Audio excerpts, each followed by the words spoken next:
Ah, kiukweli mimi ndugu yangu nimechoka.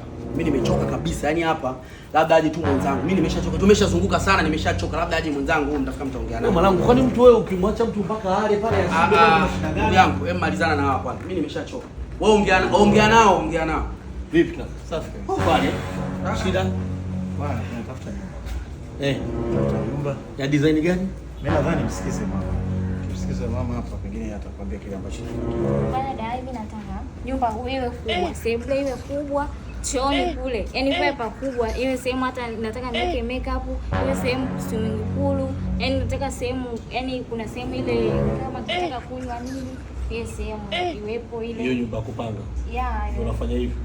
Nyie jengeni kwenu. Sawa, tafuteni kiwanja kama mtaangalia hapo Makabe, mtaangalia kiwanja Kigamboni kule. Tafuteni nini viwanja nyie mjenge. Hiyo nyumba hivyo hamna.